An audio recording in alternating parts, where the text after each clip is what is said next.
मैं बहुत बार सुइसाइड करने के लिए सोची हूँ। आपकी 95% विजन नहीं है। जब स्पेशलिस्ट को दिखाए वो तब बताएं ये जो डिजीज है ये एक प्रॉब्लम है, इसमें टिश्यू सब डेड हो जाता है, ये कभी वापस नहीं ठीक होने वाला है।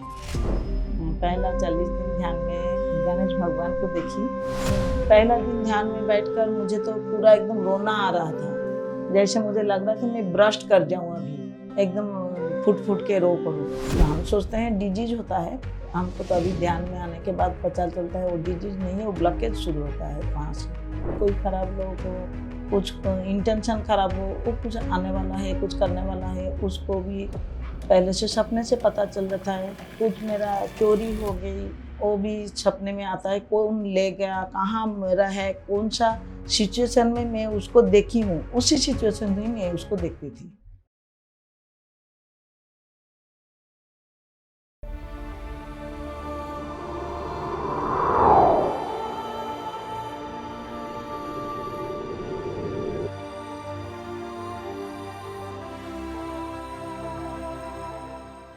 नमस्कार दोस्तों, पीएमसी हिंदी के खास कार्यक्रम आत्मा की यात्रा में आप सभी का स्वागत है।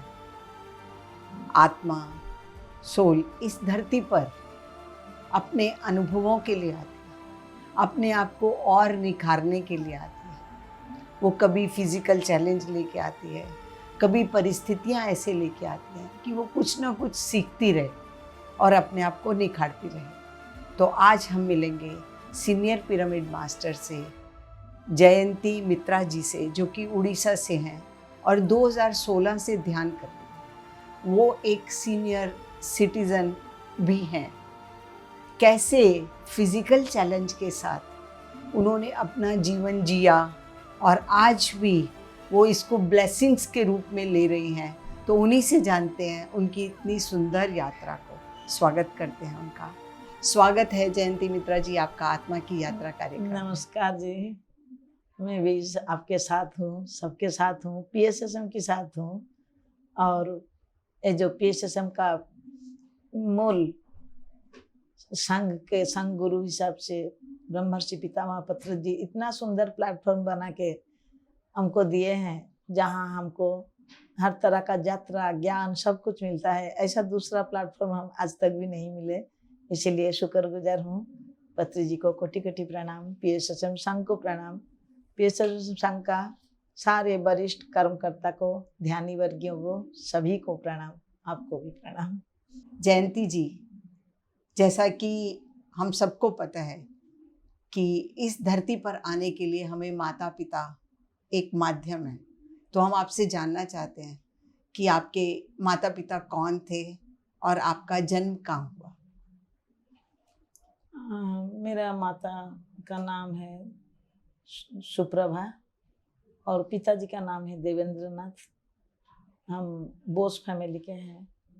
तो हमारे पिताजी के घर में दुर्गा पूजा, राधा कृष्ण पूजा, ये सब मंदिर ये सब था।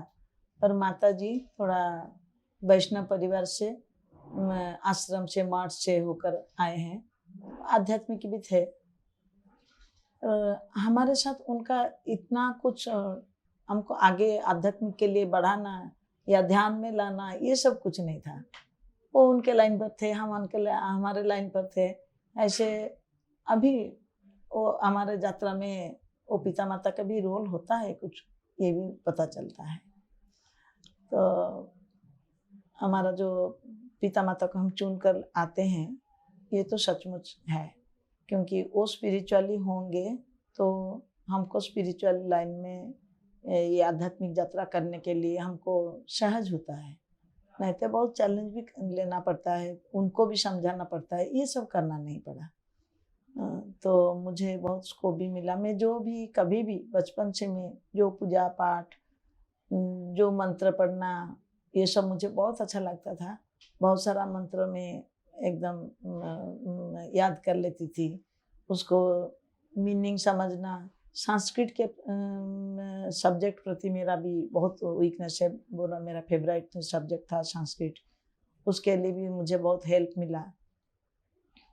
अभी वो काम आता है। संस्कृत का। तो ये सब चलता था, मुझे बहुत अच्छा लगता था। जयंती जी, जैसा कि आपने एक सुंदर चुनाव किया अपने माता पिता का, परिवार का, और आपका बचपन कैसा था? मेरे बचपन में, मैं तो बड़ी हूँ घर में, मेरे नीचे और 3 बहन हैं, 2 भाई हैं। मेरी माँ स्कूल का टीचर थी, तो स्कूल के काम, घर के काम वो भी करती थी। पर हमें कभी काम करने के लिए नहीं बोले, घर के देखभाल करने के लिए, पर मेरे माँ को हेल्प करने के लिए मुझे मेरा भाई बहन का केयर भी लेना पड़ता था, वो सब करती थी। तो मैं बहुत साइलेंट थी, बात कम करती थी, और बहुत हमेशा लगता था मेरे मन की बात कोई समझ कर मुझे बात करे, मैं किसी को खुलकर ना बोलूं, ऐसी वाली थी।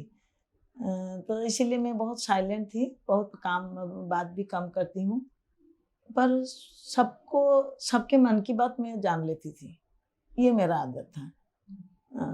वो ऐसा था, वो भी बढ़ने लगा। और बचपन में मैं सबका केयर लेती हूँ, मेरे माँ भी मेरी बहुत केयर लेती हैं। और मेरे माँ के हम 3-4 बहन थे, पर उसके लिए माँ भी कभी बेटी बेटा इसमें कुछ कभी फर्क नहीं रखे, पर मुझे भी मेरे माँ जैसे बहुत एक इम्पोर्टेंट समझते थे मुझे, और मेरे हर काम को, मेरे पढ़ाई को, जो भी करूँ उनको बहुत अच्छा लगता था। और बाकी जो बात था, अड़ोस पड़ोस, बचपन, ये सब तो बचपन में तो बहुत अच्छा लगता था, पर बाद में जब धीरे धीरे मैं बड़े होने लगी, स्कूल में मुझे एक एक दिक्कत शुरू होने लगा। वो दिक्कत था क्या, पहले मेरा सब सामान चोरी हो जाती थी, मेरा चप्पल कोई चोरी कर लेगा, मैं कितने बार मुझे खाली पाँव घर आना पड़ा, फिर कभी खाली पाँव जाना पड़ा। घर में भी कभी कभी पिताजी भी गुस्से करते, नया नया चप्पल खो देते हो, अभी खाली पाँव जाओ। हाँ, फिर खाली पाँव भी जाना पड़ता था पनिशमेंट के हिसाब से, फिर वो बाद में फिर खरीद देते थे। तो स्केल, पेन, पेंसिल, बुक, सारे सब कुछ चोरी हो जाता था, खिलौना। मैं क्या करूँ, मेरे तो कोई ले जाते हैं, मैं क्या करूँ, मुझे डांट भी पड़ती थी। तो किसी का कोई लेता है, वो भी मुझे आइडिया नहीं रहता, क्या मैं सावधान रहूँ, ये भी आइडिया नहीं रहता। क्या मैं किसी का चीज, मेरे कोई लेके मैं किसी का भी चीज ले आऊँ, ये भी कभी मन में नहीं आता। तो मुझे डांट तो पड़ता था। तो धीरे धीरे बड़े होते होते मुझे क्वेश्चन आया मन में, मेरे ही क्यों हर सामान चोरी होती, मेरा नया नया सामान सब चोरी हो जाती है। मेरा भाई का पेन, मुझे एक साथ पेन खरीद कर देते हैं, उनका पेन खराब हो जाता पर उनका पेन कभी चोरी नहीं होता, पर मेरा पेन चोरी हो जाती है। मेरे साथ ऐसा क्यों होती है, मेरा गहना, मेरा कान का, मेरा चूड़ी, ये सब कोई कोई मुझे कभी कोई लेकर जाकर मुझे ये सब खुलकर भी ले जाते थे। मुझे एक क्वेश्चन बहुत आता था, पर मुझे कभी आंसर नहीं मिला।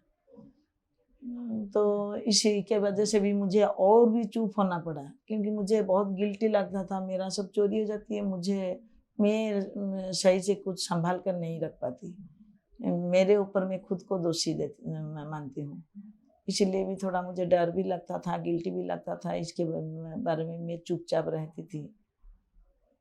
और धीरे धीरे बड़े होने पर देखिए, वो सारे फ्रेंड सर्कल मेरे साथ पूरा दुश्मनी शुरू हो गई।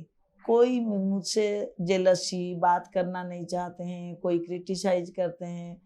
मैं तो उड़ीसा से हूँ, मैं बंगाली हूँ, पर उड़ीसा में हमारा जन्म है, उड़ीसा में पढ़ाई है हमारा, पहले से भी बहुत सारा जनरेशन उड़ीसा से भी है एस्टेब्लिश्ड। तब मैं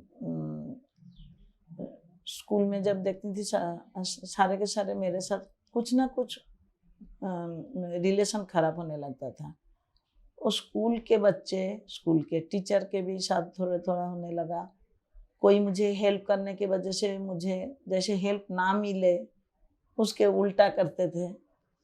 मुझे किसी को हेल्प मांगने के लिए भी, कोई काम करने के लिए, आगे बढ़ने के लिए कुछ हेल्प चाहिए, कुछ पढ़ाई के लिए भी मुझे हेल्प चाहिए, मुझे कुछ समझने के लिए हेल्प चाहिए, वो सब कुछ भी हेल्प मुझे नहीं मिलता था।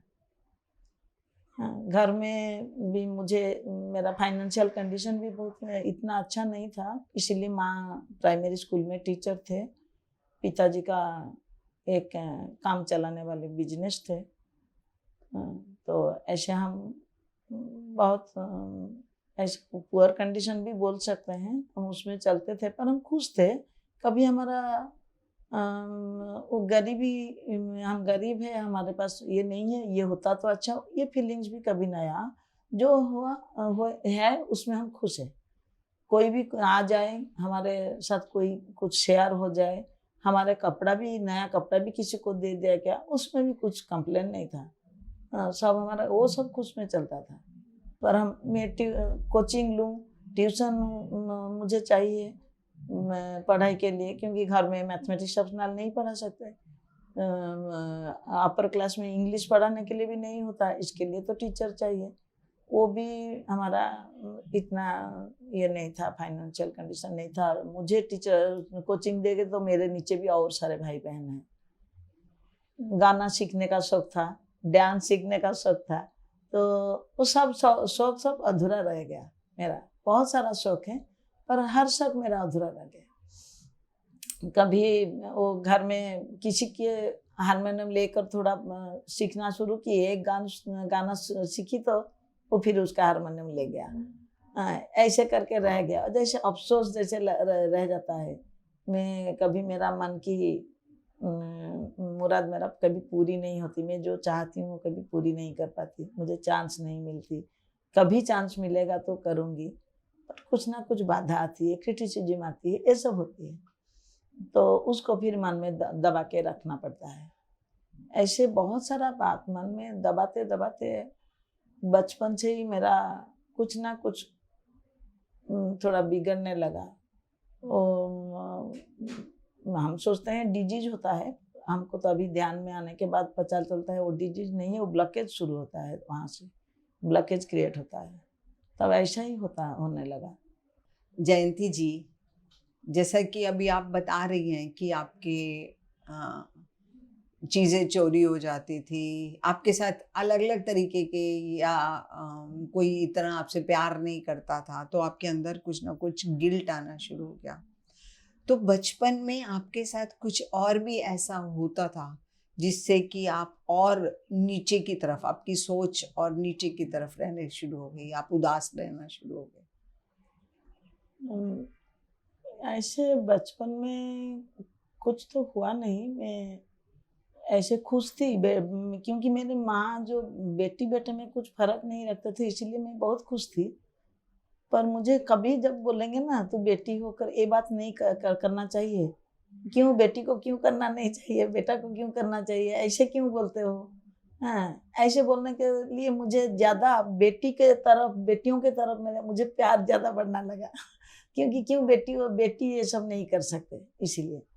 हाँ, तो उसमें भी कुछ ऐसे दिक्कत नहीं है, वो सब होता था। उसमें ज़्यादा होता है एक बात, क्या इसका बजाय बेटी और बेटे का बजाय हमको छुटकारा नहीं रहती थी, इधर मत जाओ उधर मत जाओ। माँ बाबा का कुछ डर भी रहता था, बेटी है ना बाहर जाएगी तो कुछ ना कुछ आपदा है, कुछ किसी का नज़र लगेगी, किसी को कुछ परेशान करेंगे, ये सब रहता है। मुझे तब बहुत थोड़ा घुटन सा शुरू हुआ, मुझे फ्रीडम नहीं है, क्या मैं कहीं नहीं जा सकती, मैं कहीं कुछ नहीं कर सकती, मुझे इतना क्यों नज़रबंद जैसे रख रहे हैं, ये थोड़ा मुझे लग रहा था मुझे, क्योंकि मुझे पूरा फ्री चाहिए। हाँ, तब मैं जिद्दी की मुझे साइकिल सीखना चाहिए, मैं साइकिल सीखूंगी।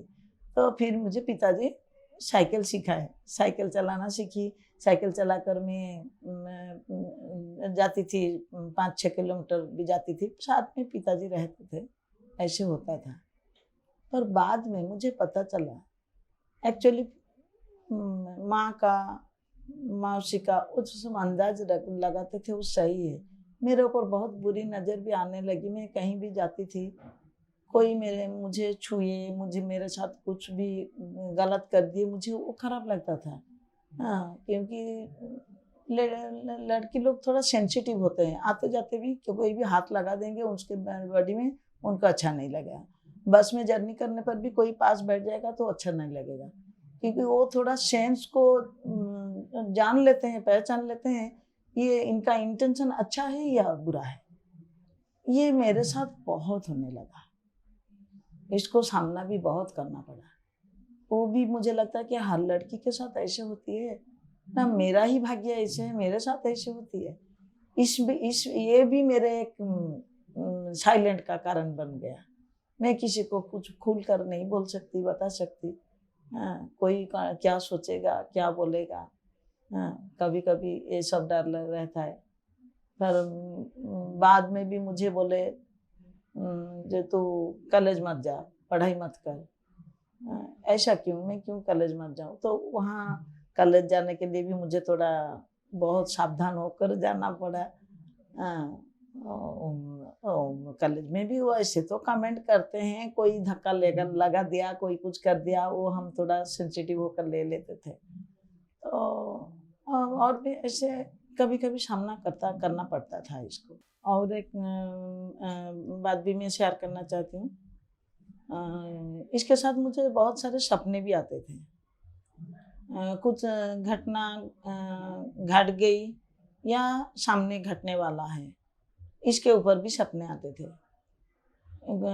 कोई लड़का हो या कोई लोग हो, कोई खराब लोग हो, कुछ इंटेंशन खराब हो, वो कुछ आने वाला है, कुछ करने वाला है, उसको भी पहले से सपने से पता चल जाता है।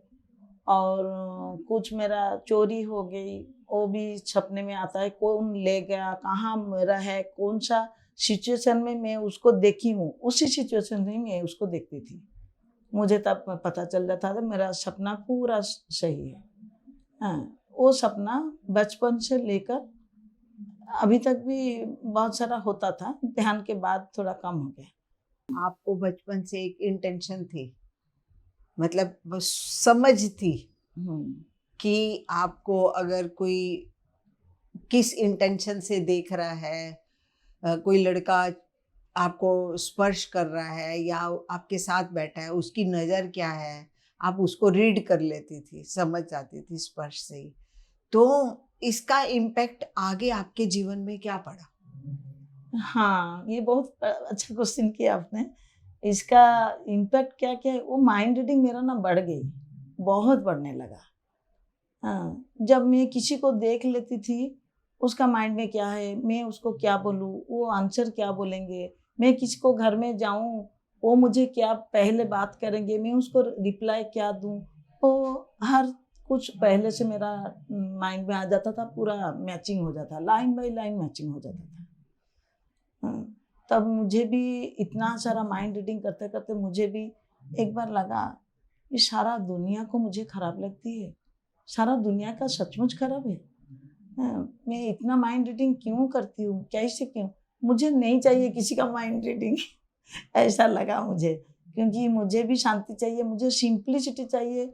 मेरे बारे में कौन कौन क्या सोचते हैं, क्या करते हैं, मुझे उसमें कुछ लेना देना नहीं है। हाँ, मैं ऐसे पूरा एकदम सिंपल रहना चाहती हूँ। ऐसे भी लगा। जयंती जी, आगे हम बढ़ते हैं। आपके जीवन में आपकी मैरिज हुई, शादी हुई, तो उससे पहले आपका क्या अनुभव था शादी के प्रति, मैरिज के प्रति? मैरिज के प्रति एक अनुभव, बड़ा अनुभव था। मुझे धारणा है मैरिज करेंगे तो पति पत्नी झगड़ा होंगे, तो झगड़ा करने के लिए मैरिज होते हैं, मैरिज करते हैं तो झगड़ा करते हैं। मुझे मन में क्वेश्चन आता है, ये क्या संसार है, कैसे संसार है? क्यों भगवान हमको खिलौना जैसे बनाए हैं, हमको जन्म देते हैं, फिर जन्म हुए, बड़े हुए, शादी किए, फिर झगड़ा करे, फिर बच्चे पैदा करे, फिर हम मर गए, फिर हम आते हैं। हाँ, क्योंकि हमको पता है पुनर्जन्म भी होता है। ऐसे क्यों बार बार भगवान हमारे साथ खेलते हैं, उनको क्या मजा आता है? ऐसे क्वेश्चन आता था। पर वो झगड़ा के बारे में ना मुझे बहुत डर था। मैं शादी नहीं करूँगी, मुझे झगड़ा नहीं करना है। मेरे साथ कोई झगड़ा करेंगे, मुझे कोई डाँट कर बात करेंगे, मुझे कोई मारेंगे, हाथ उठाएँगे, मुझे ये बिल्कुल पसंद नहीं। इसीलिए थोड़ा मैं पहले से भी शादी के लिए मैं राज़ी नहीं थी। शादी होने के बाद भी मैं बहुत कशिश हो गई। जैसे मेरे साथ ये ना हो, मैं उसके करने ना दूँ। ये इसमें मैं विजय पा ली। ये शायद मेरे साथ हुआ भी नहीं कभी। आपने इस चीज के ऊपर विजय पा ली। जी। तो परिवार में जब आपकी शादी हो गई, ठीक है, आपके सहभागी का नाम क्या था? मेरा सहवागी का नाम संदीप कुमार मित्र। और तब तो मेरे ससुराल में भी मैं सेकंड हूँ। बड़ा बेटा और सेकंड बेटा का शादी एक साथ हुई थी, हमारे सेकंड, और नीचे भी 2 बेटे हैं, सास ससुर, इतना ही हमारा फैमिली था। तो परिवार का अब आपके जो जीवन है शादी के बाद का, उसके बारे में कुछ और थोड़ा सा हम जानना चाहते हैं। शादी के बाद जो जीवन का बोलेंगे, उसके पहले मेरे विजन के लिए मैं बोल दूं, मेरा विजन बहुत खराब है। 95% अभी खराब है, तब तो इतना नहीं था। मुझे पढ़ाई के लिए बहुत शौक था। तब तो +2 नहीं था, आईए था। आईए पास करने के बाद मुझे और पढ़ाई करने के लिए परमिशन नहीं था। शादी के लिए बहुत करके मुझे जल्दी शादी कर दिए 19 साल में। शादी के बाद मैं पढ़ाई करूँगी या ग्रेजुएशन करूँगी, ये भी सासू माँ ने भी बोल रखे थे। हमारे घर में भी ऐसे बोले। तो मुझे शादी के बाद तो सडनली वो बेटा कंसीव कर गया, वो नहीं हो पाया, बच्चे को बड़ा करना ये सब तो नहीं होता, तो पढ़ाई नहीं हो पाई, मुझे चांस नहीं मिला। पर मेरे जो विजन का प्रॉब्लम था, मुझे एक डर था, सासू माँ शायद बोलेंगे हमको ये इतना पुअर विजन वाला एक लड़की मिल गई, क्योंकि उनको पता नहीं था, हमको भी पता नहीं था विजन क्या जयंती है। जी, इसी में मैं आपसे एक प्रश्न करना चाहती हूँ कि आपको अपने विजन का कब पता चला कि आपका विजन कम है और आगे और कम होता चला जाएगा? जब बोर्ड एग्जाम देने वाली हूँ, तब मेरा एक ट्यूटर बोले मेरे पेरेंट्स को, इनका विजन खराब है, ये बहुत पुअर विजन वाला है, बहुत कम देखती है, उनको दिखाई नहीं दी, उसको आई टेस्ट कराओ। जब मुझे डॉक्टर के पास टेस्ट करने के लिए लेकर गए, कहा किसको दिखाएं, इतना तो आइडिया नहीं था, पर बड़ा मेडिकल, यहाँ SCB medical, Shri Ramchandra Bhanj medical college है कटक में, वहाँ लेकर गए।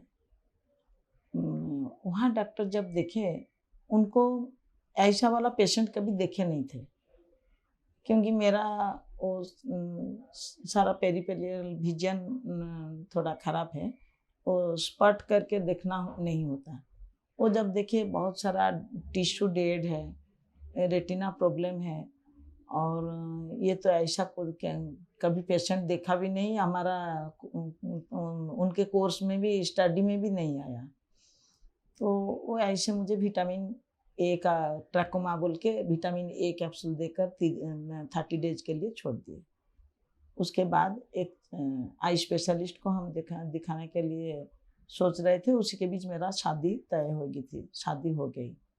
शादी होने के बाद मेरे पिता माता को भी इतना आइडिया नहीं, क्योंकि हॉस्पिटल में कोई नहीं बोल पाए ना, इसीलिए। तो शादी के बाद जब मेरे सासू माँ को पता चला मेरा विजन इतना खराब है, वो डॉक्टर को दिखाए। जब स्पेशलिस्ट को दिखाए, तब लकीली वो स्पेशलिस्ट तब जापान होकर एक नए कोर्स करके आए थे। वो तब बताए ये जो डिजीज है, ये एक प्रॉब्लम है, इसमें टिश्यू सब डेड हो जाता है धीरे धीरे, ये कभी वापस नहीं ठीक होने वाला है। तो डेड टिश्यू को तो हम ठीक नहीं कर पाएंगे, पर हम ट्राई करते हैं आगे इसको रोकने के लिए, पर कितना दूर हो पाएगा हम नहीं जानते, क्योंकि हमारे भी ये नया रिसर्च चल रहा है। तो वो डॉक्टर जब मुझे देखे, मुझे तो इतना कुछ खुल के बताए नहीं, ये कभी ठीक होने वाला नहीं है। मुझे बोले तो देख लिए आपको बहुत सारा मेडिसिन इंजेक्शन ये भी दिए ट्राई करने के लिए, क्योंकि आगे जैसे वो ना बढ़े रोक पाए उसको। तो वो 2 साल के लिए हमारा ट्रीटमेंट चलता रहा, 90 डेज का इंजेक्शन दिए। तो बोले तुम बाहर जब जाओगे, मुंबई जाओगे या मद्रास जाओगे या हैदराबाद जाओगे एलवी प्रसाद में, ऐसे कोई हाई हॉस्पिटल में, और एक बार चेकिंग करा लाना, टेस्ट करा के थोड़ा सेकेंड ओपिनियन ले लेना। क्या हुआ है मेरा विजन का? नहीं कुछ नहीं, भगवान चाहेंगे तो ठीक हो जाएगा। तो बाद में जब पता चला 2 साल के बाद कुछ नहीं हुआ, वो धीरे धीरे विजन खराब ही हो रहा है। और डॉक्टर भी वो 1.5 साल के बाद वो सारा मेडिसिन बंद कर दिए, क्योंकि कुछ इम्प्रूवमेंट नहीं है। तब मुझे पता चला ये ठीक नहीं होगा कभी, आगे तो बढ़ता रहेगा। मुझे ज़्यादा डर लगने लगा, मेरा ससुराल में सब ये सब जाने तो क्या बोलेंगे। मेरा पिताजी कुछ बताए नहीं, माताजी कुछ बताए नहीं, उनको पता नहीं, ऐसे बहू मिल गई, ये थोड़ा डर सा रहा। पर मैं खुल के भी मेरे सासू माँ के साथ बात की, माँ आपको तो पता नहीं थी, हमको भी कुछ पता नहीं था, हमको भी जानकारी नहीं है इसके बारे में। और आप भी तो बिना चश्मा वाला बहू ढूंढते थे, पर आपको ये चश्मा वाला ही मिल गया। नहीं, मेरा बेटा का तो चश्मा नहीं है ना। तो सासू माँ से कभी हमको कुछ बातें सुनना नहीं पड़ा, इसीलिए बहुत बहुत थैंक्स उनको। और जो भी हो बहुत मुझे सपोर्ट किए, इसीलिए मुझे जो वो डर था वो निकल गया। जयंती जी, आपके जैसा कि बता रही हैं कि विजन बहुत कम है और परिवार भी बड़ा हुआ, क्योंकि आंखें एक ऐसे अनमोल रत्न है इस शरीर का, जिसके माध्यम से हम बाहर के सभी काम करते भी हैं, संसार के, और दुनिया भी देखते हैं। तो आपने अपना जीवन कैसे बिताया? हाँ, मैं कटिंग सीखती थी, कटिंग मशीन सिलाई वो भी करती थी, सासू माँ की ब्लाउज सिलाई भी करती थी, घर का काम भी करती थी। हाँ, बहुत सारा फिनिशिंग ड्राइंग, वो सब ड्राइंग काम में भी बहुत फिनिशिंग भी करती थी। पर तब जितना दिखाई देती थी उसमें करती थी। रंगोली भी मैं बहुत सुंदर करके बनाती थी, अभी तो कुछ नहीं होता, तब बनाती थी। तो मुझे भी मेरे काम के ऊपर, फिनिशिंग के ऊपर मेरे सासू माँ की भी बहुत पसंद थी। तो किसी को पता नहीं चला कभी मेरा विजन कितना खराब है, बाद में पता चला तो मुझे सपोर्ट मिला। पर अभी भी मैं ट्राई कर रही हूँ, मुझे जितना भी दिखाई देती है उसी के ऊपर मैं कुछ करूं या किसी को कराऊं, ऐसे भी काम होता है। काम हो गया तो मैं कर पाई तो ठीक है, नहीं तो किसी से काम करवा दिया तो वो भी ठीक है, इसीलिए सेटिस्फेक्शन मिल जाता है। पर बुक रीडिंग मेरा बहुत एक मेरा हैबिट है, वो नहीं पढ़ पाती, वो नहीं कर पाती, उसके लिए डिपेंड करना पड़ता है। मुझे कोई नॉलेज के लिए कोई मुझे कितना पढ़कर सुनाएगी, कितना कुछ बोलकर देगी, कुछ ढूंढ कर निकलेगी, ये सब कुछ नहीं हो पाता, इसीलिए थोड़ा दुख होता है, और कुछ नहीं। तो आपने आगे, जैसे आपने बताया बेटा है, तो वो उस बेटे को पढ़ाया कैसे आपने फिर? हाँ, बेटा को मैं पढ़ाती थी, मैक्सिमम ही मैं पढ़ाती थी। उसका पिताजी भी पढ़ाते थे, उसको हम कभी ट्यूटर नहीं देते थे, क्योंकि ट्यूटर देने पर ना उनका स्कूल का टीचर होने पर भी वो बेटा क्लास में फास्ट आता था, पर उनका क्लास टीचर को भी हम जब देंगे, कोचिंग देंगे ट्यूशन के लिए, वो भी 50% मार्क कम हो जाएगा, क्योंकि उसका सब पॉइंट को पकड़कर उसको आगे बढ़ाने के लिए, उसका पढ़ाई के लिए बहुत मुझे मेहनत करना पड़ता है, टाइम बहुत देती थी, घर का काम, उसका पढ़ाई, सब कुछ करती थी। तब काम वाली रहते थे, अभी काम वाली कोई नहीं है, क्योंकि अभी जयंती जी आपकी कोई काम वाली नहीं है? नहीं, आपकी 95% विजन नहीं है, फिर भी आप सारा घर का काम स्वयं करती हैं? जी, करना पड़ता है, क्योंकि ना काम वाली भी अच्छी होना चाहिए, नेक होना चाहिए, जिनको ऊपर हम भरोसा कर पाए, घर का काम संभाल पाएगा। कभी अभी मेरा विजन खराब है, वो उनको पता चलेगा मेरा विजन खराब है, वो काम भी खराब करेगी, और मैं मुझे कुछ कहाँ मैं रख देती हूँ, मुझे नहीं मिलता, मुझे बहुत सारा ढूंढना पड़ता है चीज़ को। कोई कुछ गिर गया उसके लिए भी मुझे टाइम लगता है, उसका फ़ायदा भी तो उठाएंगे। इसीलिए मैं इतना झंझट में नहीं पड़ना चाहती थी। अभी बेटा तो बाहर मुंबई में रहता है, बेटा का शादी भी होगी और हम हस्बैंड वाइफ दोनों रहते हैं। दोनों का काम हम कर लेते हैं, घर का सफाई, झाड़ू पोछा और घर का जो जितना सब कपड़ा बेडशीट, वो पर्दे वगैरह, सोफा कवर जो भी होता है सब कर लेते हैं। हाँ, तो कोई किसी को भी घर में मेरे आने पर किसी को पता नहीं चलता। आपको कौन बोलेगा दिखाई नहीं देती, इतना घर सब साफ रखते हो। जयंती जी, आपके जीवन में ध्यान कब आया और क्यों आप ध्यान की तरफ अग्रसर हुए? ध्यान तो एक खोज है। मैं अभी तक जितना जानी, मुझे जानकारी मिली सबके पास, हम जिसको खोजते हैं ना वो हमको मिल जाता है। हम ना ढूंढने पर कुछ नहीं मिलता। तो ध्यान भी इसीलिए मेरा एक खोज था। ध्यान क्या है? मैं रामकृष्ण मिशन में डिवोटी हूँ, वहाँ दीक्षा लिए हूँ। तो वहाँ जब मैं सन्यासी महाराज का स्पीच सुनती थी और एक तत्व के अंदर मिश्र बोल के रेवेन्शा कॉलेज का एक वाइस प्रिंसिपल अभी भी है, वो उड़ीसा कटक में रामकृष्ण मिशन ब्रांच में, वो भी जब स्पीच देते हैं तो बोलते हैं रामकृष्ण परमहंस का जो मानस पुत्र थे, वो जब भी कोई ब्रांच में कुछ भी परेशानी होता है, कोई किसी आपस में झगड़ा होता है, किसी का मनमुटाव होता है, वो जाकर बोलते हैं ध्यान करो जप करो, ध्यान करो जप करो। अरे तब मेरे क्वेश्चन मन में आया, ध्यान क्या है? जप तो हम करते हैं, ये क्या ध्यान करते करो बोलते हैं, ये ध्यान क्या चीज़ है? तब हम जब बोले पूछे, हमको कुछ आंसर नहीं मिला। ये ध्यान क्या करते हैं वो कुछ बताते नहीं। तो ये क्वेश्चन आते आते जितना मन में वो क्वेश्चन बार बार आया, उसी इतना जल्दी मेरे पास ध्यान आ गया। तब हम जब ढूंढेंगे, जब क्वेश्चन करेंगे, हमको आंसर मिल जाएगा। हाँ, आपको इसके ऊपर जयंती जी विश्वास हो गया हाँ, कि क्वेश्चन करो और आपको आपका आंसर मिलेगा मिल जाएगा और रास्ता भी मिलेगा। ऐसे मिल गया।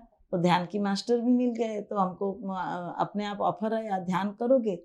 अरे कहाँ ध्यान, ध्यान क्या है, कैसे ध्यान किसको बोलते हो, पहले मुझे बताओ। क्योंकि मैं सुनी हूँ बहुत सारे लोग वो जो जिम में जाकर एक्सरसाइज करते हैं उसको बोलते हैं ध्यान।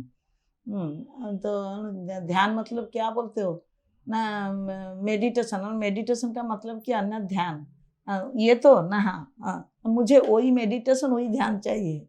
वो ध्यान कैसे करते हैं मुझे सिखाओ, मुझे वो चाहिए। तो जाने के बाद वो जब बोले सिंपल ब्रीथ के साथ रहो, आंखें बंद करो, हाथ लग करो, पाँव लग करो, और ये क्या ध्यान है? इसको आनापानासती ध्यान बोलते हैं। आनापानासती ध्यान क्या है? आना का मतलब आने वाला सांस, अपान का मतलब अपचय होने वाला सांस या खर्चा करने वाला, बाहर निकलने वाला सांस, और सती के मतलब साथ हो जाना। हाँ, वो दोनों सांस को साथी करना, इसको आनापानासती ध्यान बोलते हैं। ऐसा क्या होता है ना, हाँ। तो फिर हम सीखे, 40 दिन में हमको आनापानासती ध्यान मिल गया। बहुत खुश लगा वो ध्यान देखकर मुझे। मैं ढूंढ रहे थे, क्योंकि मैं भी देखी ध्यान में, जैसे ध्यान को क्वेश्चन करके हमको मिल गया, ऐसे भी मेरा ध्यान में आने के बाद, ध्यान में आने से पहले भी कुछ कुछ होता था, वो तो मुझे पता नहीं था। पर ध्यान में आने के बाद जब भी मैं क्वेश्चन आता है मन में, तब वो ध्यान में आ जाता था। ध्यान में मतलब ड्रीम में आ जाता था। ड्रीम पहले से तो मेरा था, वो ड्रीम में आ जाता था। और ध्यान का विजन, अभी ड्रीम का विजन, दोनों ही चल रहा है। ड्रीम का विजन थोड़ा थोड़ा कम हो रहा है, और ध्यान का विजन थोड़ा अभी उसके साथ में जुड़ गया। तो आपने जब 40 दिन ध्यान किया तो आपका क्या अनुभव था? पहला 40 दिन ध्यान में मैं पहले गणेश भगवान को देखी, दर्शन हुआ, पर मुझे इतना कुछ खास नहीं लगा। मुझे जब मेरा जो था डाई मास्टर समीर समादार, उनका नाम, वो आए थे सिखाने के लिए। वो एक डॉक्टर सुमना पंडा बोल के उनको सिखाते थे। वो 4 दिन सीखने के बाद मुझे बुलाए, आप आइए ध्यान करेंगे। तो हमारे यहाँ एक मास्टर आते हैं, ध्यान सिखाएंगे। मैं जब गई तब समीर समादर जो मास्टर वो नहीं आए थे। मुझे सुमना पंडा ही सिखाए, पानी पियो और बैठ जाओ, सांसों के साथ रहो, ऐसे 2 दिन मुझे पहले 2 दिन सुमना पंडा, डॉक्टर सुमना पंडा ही सिखाए। 2 दिन के बाद वो समीर समादर सर आए सिखाने के लिए। तो बात तो एक ही है, वो तो म्यूजिक लगाते थे, हम ध्यान करने के लिए बैठ जाते थे। प्रोसेस तो हमको बता दिया, ऐसे बैठना है। तब मैं देखी गणेश भगवान जी को, तो देखी मुझे कुछ पता नहीं। उनका भी, वो भी हमें फर्स्ट टाइम सिखा रहे थे, किसी को सिखाने के लिए आए थे। मुझे पूछे आपने कुछ देखा? तब मुझे याद आया, अरे हाँ मैं तो कुछ देखा। क्या देखी? एक गणेश भगवान जी को देखी, ऑरेंज कलर का, पर वो जैसा बहुत मैला मैला ऑरेंज कलर है, डाउन वाला। वो इतना ग्लो नहीं है। तो ठीक है बोले। दूसरे दिन फिर मैं ग्रीन कलर का देखी, ब्राउन कलर का देखी, ऐसे एक एक दिन एक एक कलर का गणेश देखने लगी। वो भी सब थोड़ा डाउन कलर लगता था, इतना ग्लो नहीं था उस कलर में। तो सारे कलर देखी, पर सब सारे कलर डाउन ही था। जैसे मैला मैला कलर, जैसे कोई उसी कलर का कपड़े मैला हो जाने पर जैसे लगता है, वो कलर ऐसा लगता था। तो गणेश भगवान जी को भी मैंने देखी, फिर गेंदा फूल के साथ।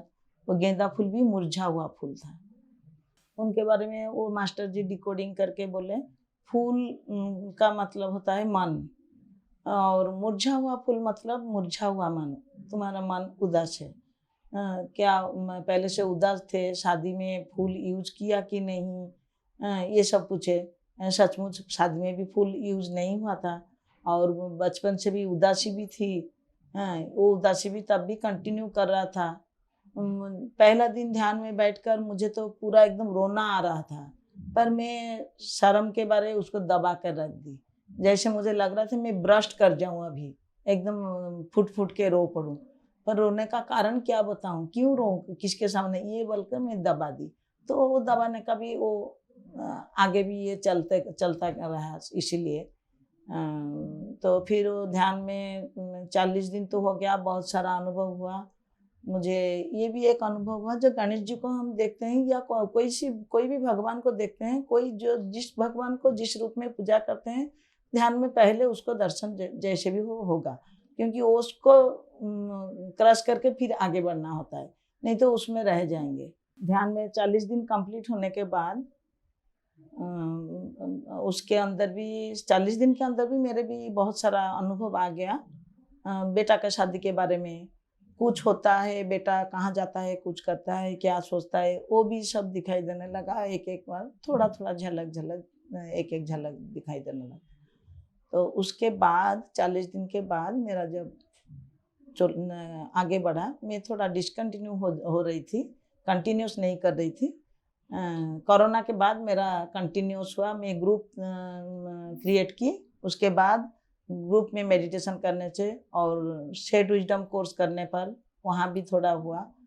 जब शेड विजडम कोर्स करती थी, 2 बार शेड विजडम कोर्स हमारा उड़ीसा में हुआ, हमारा सर बालकृष्ण सर सब आए थे। शेड विजडम कोर्स तब 3 दिन का हमारा हो रहा था, जब कर रहे थे तब तो मेरा तो विजन तो खराब है, मैं तो डायरी पेन कुछ भी नहीं लिख रही थी। सारे लोग सब वो लेकर मैं वो किड्स बैग नहीं लाई, बोली मुझे तो लिखना नहीं है, मुझे तो दिखाई नहीं देगी, ब्लाइंडली भी मैं लिखूंगी तो मैं नहीं पढ़ पाऊंगी, क्यों लाऊंगी। पर मेरा मन बहुत खराब हो रहा था, सब लोग लिख रहे हैं, मैं नहीं लिख पा रही। थोड़े देर के बाद मुझे लगा, ये मास्टर लोग तो जो करा रहे हैं तो मैं करा दूंगी, ये तो जो कर रहे हैं ये मैं बोल पाऊंगी, जो मास्टर जो बोलते थे मुझे लगता है मैं करा दूंगी। फिर मैं बीच बीच में सोचती हूँ, अरे क्या ये कितना कुछ करके आए हैं, मैं क्या यहाँ बैठकर सोचती हूँ मैं करा दूंगी, मैं ऐसे कर पाऊंगी। सचमुच वो तो 2018 को शायद हुआ था, वर्कशॉप 2020 को जब कोरोना आया, जब ऑनलाइन ग्रुप हुआ, तब जब मेडिटेशन शुरू किया, वो वर्कशॉप में जो जो मास्टर जो जो कराते थे ना, वो सब मैं कराने लगी, पूरा का पूरा। कोई नोट नहीं है, कुछ याद करने की भी नहीं है, वो सब कुछ मैं कराती थी। सब समझ, जब पहला बार ध्यान कराई, वो सब सुनकर बोले आप ऑडियो क्यों नहीं बनाते, इतना बढ़िया ध्यान कराते हो। मैं सचमुच ध्यान बढ़िया, मुझे तो जो मास्टर लोग तो जैसे कराते थे मैं ऐसे ही कराई। हाँ, और क्या, मुझे तो जैसे देखी ऐसे ही कराई। तो बाद में वो सब थोड़ा आगे बढ़ता गया। पर मैं कभी भगवद गीता जो हमारा ग्रुप बनाई, उसमें भगवद गीता का स्वाध्याय रखे। वो सब दूसरे ध्यानी लोग वो सब गीता रीडिंग किए, मैं उनको समझाती थी। मेरा संस्कृत सब्जेक्ट था, पर इसका मतलब नहीं, इतना एक्सपर्ट नहीं थी। पर भगवद गीता के ऊपर तो बहुत सारा, पर मैं एक एक श्लोक को 1 घंटा समझाती थी, एक एक वर्ड को लेकर पूरा हर एंगल से समझाती थी।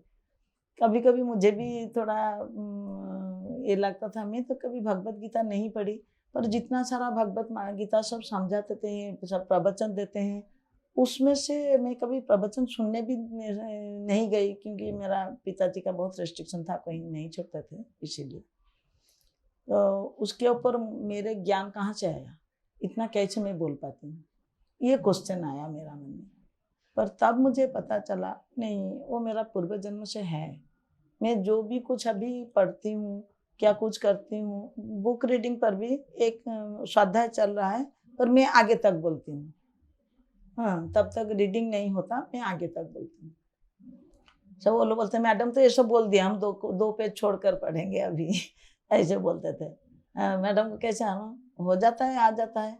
तो बाद में मैं देखती हूँ, जब स्वाध्याय होता है, क्या कुछ क्लास लेती हूँ या कोई कुछ समझाना पड़ता है, तब जैसे फ्लैश जैसे आ जाता है सामने, वही सब एग्जाम्पल के हिसाब से मैं दे देती हूँ। मुझे पता नहीं विजन किसको बोलते हैं, क्या विजुअलाइज करते हैं, कैसे थर्ड आई मास्टर रहते हैं, अभी भी मेरा क्वेश्चन रहता है। पर मुझे ऐसे लगता है, मैं बोलती हूँ क्या तो आता है और क्या।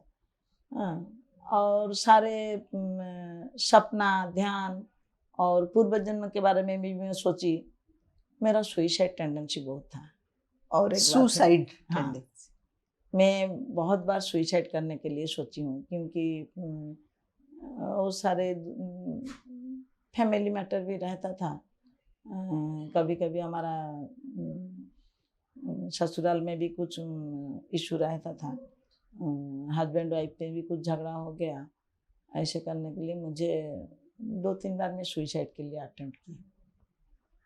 तो एक बार मेरा क्वेश्चन आया, मैं शादी में, मेरा हमारे बंगाली फैमिली में बनारसी साड़ी देते थे, तो मेरे शादी में बनारसी साड़ी ससुराल से एक आते हैं, एक मायके से देते हैं।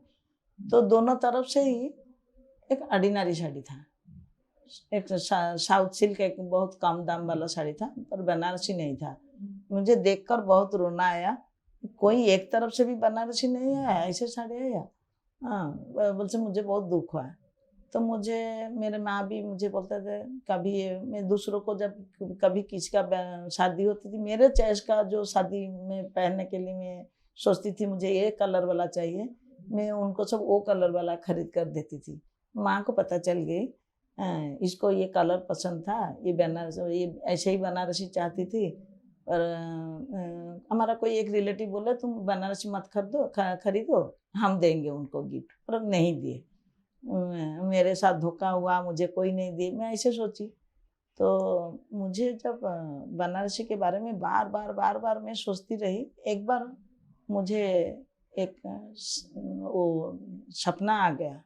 मतलब पहला जन्म में मैं देखती हूँ, जैसे बोलते हैं ना एस्ट्रल ट्रैवल में खुद को बहुत छोटा करके दिखाई देती है, ऐसे ही देखी हूँ। मेरे बनारसी पड़ी है शादी में, मैं सुइसाइड कर दी, और सुइसाइड करने के बाद मैं सोच रही हूँ ये क्या किया मैंने, क्यों किया। हाँ, वो बनारसी को देखकर मैं सोचती थी।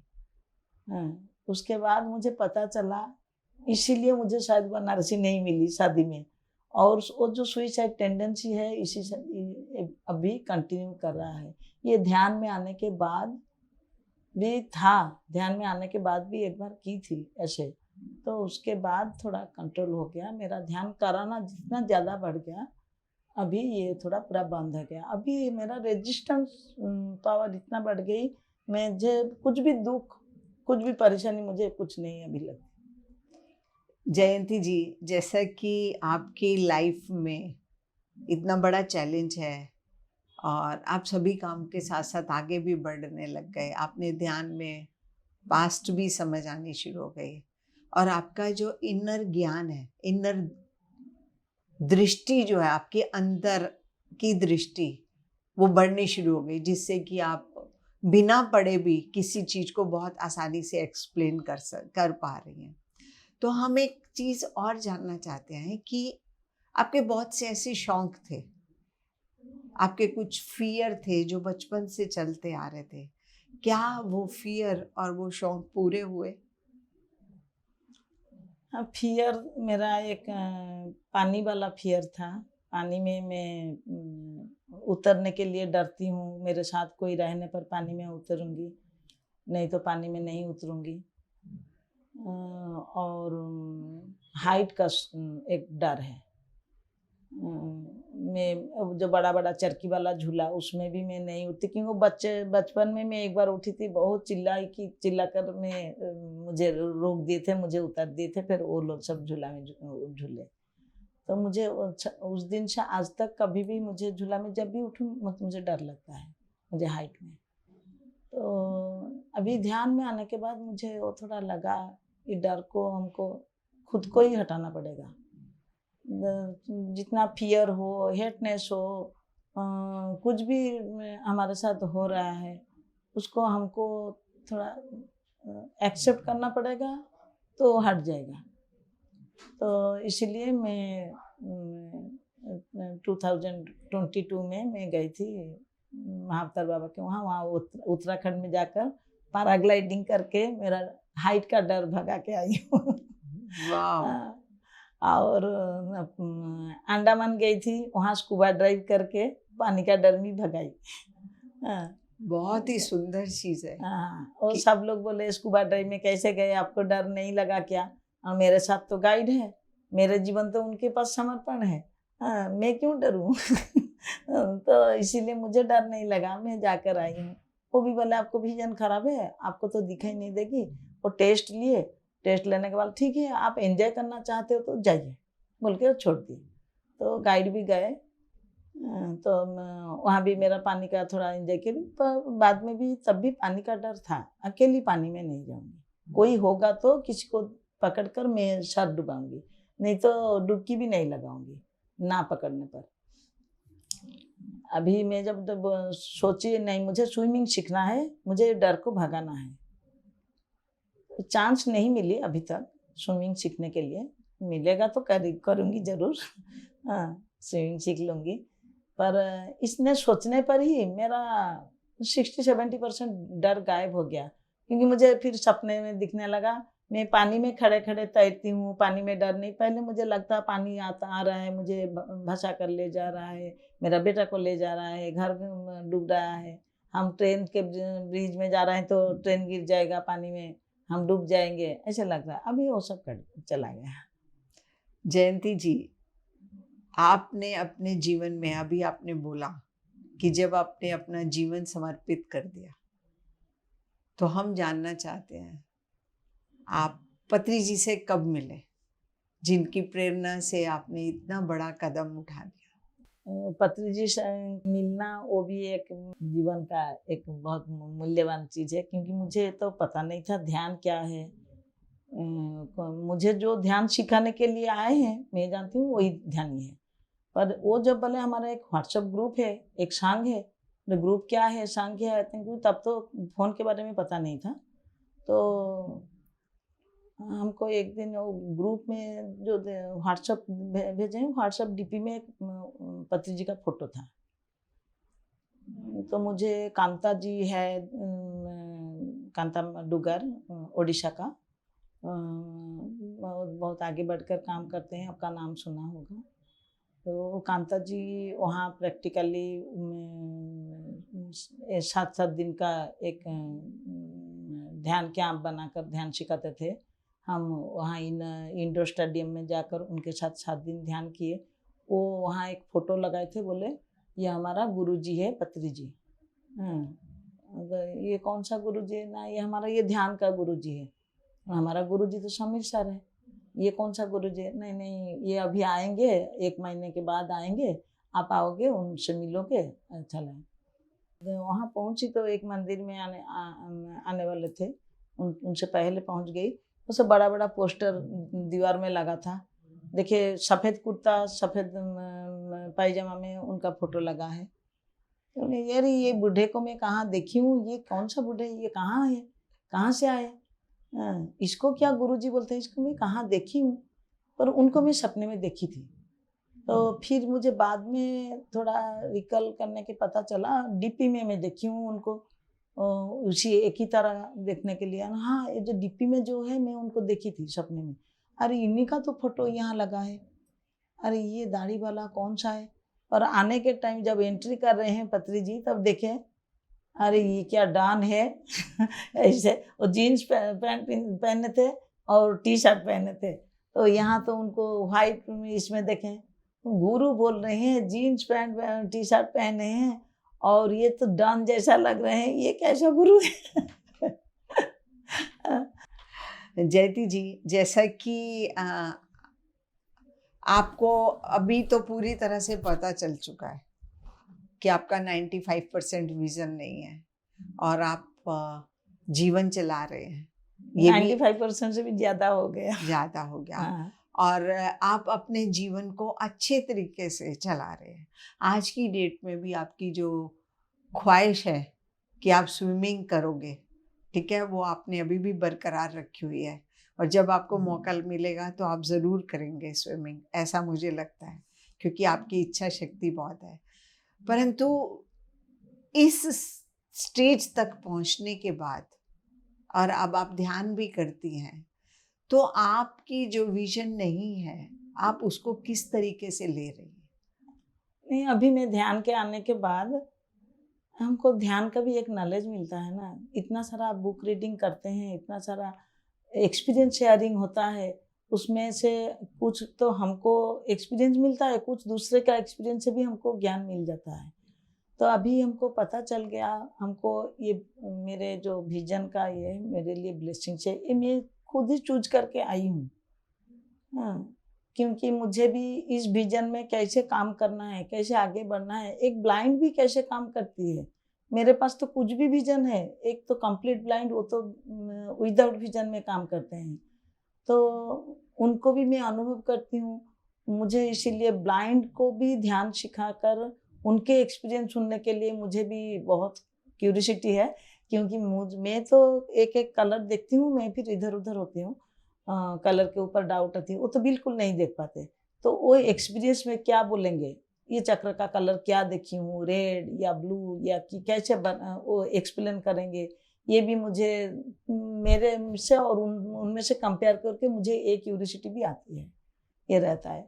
बाकी रहता है क्या, मेरे लिए ब्लेसिंग्स इसीलिए मैं बोल रही हूँ, कभी कोई मेरे सामने आ जाए तो एक नया लोग एकदम फर्स्ट टाइम आ रहे हैं, उनको मैं देखूंगी तो उनको एक अलग चेहरा लगती है, 2-3 चेहरा लगेगी तो मुझे पता चल जाएगा ये लोग थोड़ा नेगेटिव कैरेक्टर का है, इतना क्लियर नहीं है। पहले से अच्छा लगेगा तो उसका चेहरा बहुत ग्लो करेगा, मुझे पता चल जाएगा ये लोग बहुत अच्छा है। और विजन ना होते हुए पर भी, मेरा इतना कम होते हुए पर भी, जो चीज़ मुझे दिखाई नहीं देती वो कभी मेरे सामने पूरा क्लियर हो जाती है। मुझे पता नहीं, मैं कहीं घर से नहीं निकलती हूँ, पर मेरे पास हर कुछ इन्फॉर्मेशन आ जाता है, कैसे ना कैसे मेरे पास इन्फॉर्मेशन आ जाएगा, किसी के ज़रिए से, तो किसी को पता भी नहीं चलता कैसे इन्फॉर्मेशन आया। तो मेरा ब्लाइंडनेस के वजह से मैं बाहर ज़्यादा नहीं जाती, कहीं से इन्फॉर्मेशन भी नहीं ला सकती, किसी से कांटेक्ट भी नहीं है, ये सब हो जाता है। इसीलिए मुझे ब्लेसिंग लगता है। अभी तो जो ध्यान में आने के बाद मुझे इतना हरासमेंट भी इतना नहीं है, पढ़ पाने के लिए थोड़ा बहुत रहता है, पर अब पहले जैसा नहीं है। पर अभी जब मैं ध्यान कराती हूँ, मुझे जब वननेस का फीलिंग्स होती है, तब मुझे लगता है मैं ब्लाइंड हूँ या ब्लाइंड नहीं हूँ, इसमें कुछ फर्क ही नहीं है। क्योंकि जब भी मैं ध्यान कराती हूँ, मुझे वननेस में एकदम मैं एक्सपांड करती हूँ ऐसे लगती है, तब मुझे बहुत आनंद आती है। जयती जी, आपका तरीका क्या है प्रचार प्रसार का? आप किस प्रकार से प्रचार करती हैं? कुछ सोचती हैं तो आपको क्या बाहर से सोसाइटी से सपोर्ट मिल जाती है और वो कार्य पूरा हो जाता है उस प्रचार का? हाँ, हमारा सोच जब नेक होता है ना, हमारा सब इरादा पूरा हो जाता है। सोच नेक रखना चाहिए, क्योंकि मैं जब भी कुछ अच्छा सोचती हूँ, ऐसे हमारे लिए बहुत बाधा भी आता है, क्योंकि यूनिवर्स हमको टेस्ट लेता है यूनिवर्स, तो हमको भी टेस्ट का सामना करना पड़ता है। हम इस टेस्ट को सामना करेंगे, तो जब हम रेडी हो जाएंगे, हम टेस्ट को सामना करेंगे, हमको टेस्ट देना है, हमको 100% मार्क रखकर उतरना है, हम परीक्षा में पास करना है, तब हमारा काम आसानी से हो जाता है, सब कुछ फुलफिल हो जाता है। आपकी इस सुंदर यात्रा में हमने बहुत कुछ समझा, किस तरीके से हमें जीवन जीना चाहिए। तो हम अब आपसे जानना चाहते हैं अपने दर्शकों के लिए कि क्या संदेश आप उनको देना चाहती हैं? संदेश देना है, हम तो हमारी यात्रा तय करके पहले से आए हैं, हम उसको एक्सेप्ट नहीं कर पाते, इसीलिए हम सब सोचते हैं हमको झेलना पड़ता है। हम जब एक्सेप्ट कर लेंगे, कुछ भी नहीं, हम तो गर्म पानी में हाथ डुबाए तो हमको हाथ तो गर्म लगेगा ही, वो तो थोड़ा जलना तो होता है, तो इसको हमको एक्सेप्ट करना पड़ता है। इसको भाग्य के ऊपर दोष देने से कुछ नहीं होता। तो हम गर्म कितना गर्म है देखने के लिए हाथ डुबाए, तो हम जानबूझ कर किए, हम टेस्ट करने के लिए किए, तो और तो 4 उंगली बच गया ना, 1 उंगली जला, क्योंकि हमको एक्सपीरियंस हो गया और 4 उंगली को हम बचा लिए। तो इसीलिए एक्सेप्टेंस में रहने से हमको कुछ भी परेशानी नहीं होगा। और समर्पण भाव से, ये भगवान तो कुछ नहीं, भगवान हम हैं, पति जी बोल के रखे हैं, पर हम भगवान को भाग्यवान में बदलना चाहते हैं। हम तो उसका न कर, जब भागवान होंगे तो भागते रहेंगे हमारा ऐसे ही चलता रहा है। तो भागवान ना आकर भाग्यवान होने पर हम इसको बहुत आनंद ले पाएंगे। हमको एक्सेप्टेंस में बहुत आनंद लेना होगा, तो हम सरेंडर रहेंगे। सरेंडर का मतलब होता है कनेक्टिंग, हम उनका साथ हमेशा कनेक्शन में रहेंगे, तो हम उसका आनंद ले पाएंगे। ये बहुत विश्वास। सुंदर, बहुत ही सुंदर, अति सुंदर, जो हम हमेशा एक्सेप्ट करें और सरेंडर मोड में रहें। तो जयंती जी, हमने आपकी इस सुंदर यात्रा से बहुत कुछ सीखा। हमारे स्टूडियो में आने के लिए आपका बहुत बहुत धन्यवाद, बहुत बहुत शुक्रिया। धन्यवाद आपको भी, आपके साथ में रहने का बहुत बहुत धन्यवाद। दर्शकों, इतनी सुंदर यात्रा, हमारे जीवन के अंदर कोई भी चैलेंज आया, फिजिकल चैलेंज के बावजूद ध्यान मार्ग से हमें ज्ञान मिला, और ज्ञान में हमने ये समझा, ये अनुभव किया कि जो कुछ भी हमें मिल रहा है वो हमारे लिए ब्लेसिंग्स है। हमने एक्सेप्ट करना सीख लिया जीवन के अंदर। जब हम किसी अपने इंद्रियों से वो कार्य नहीं कर पाते, तो हमारी जो आंतरिक इंद्रियां हैं वो उजागर हो जाती हैं। कैसे? उनको दिखाई भी नहीं दे पा रहा पूरी तरह से, फिर भी उनको सब कुछ अंदर से पता चल रहा है। वो आंतरिक दृष्टि से सब कुछ देख पा रही है, आसानी से सुन पा रही हैं, उस मार्ग पर चल पा रही हैं। तो हमेशा जीवन को ध्यानमय बनाइए, आनापानासति ध्यान के साथ जुड़े रहें। जीवन में सभी जो कुछ हम लेकर आए हैं उसको एक्सेप्ट करें और हमेशा सरेंडर मोड में रहें, साक्षी बनकर रहें, तो जीवन बहुत सुंदर बनेगा, बहुत सफल बनेगा। बने रहिए हमारे साथ आत्मा की यात्रा शो में। हम पुनः मिलेंगे एक नए मास्टर के साथ। तब तक के लिए आज्ञा चाहते हैं। बहुत बहुत धन्यवाद आप सबका। Thank you, thank you, thank you.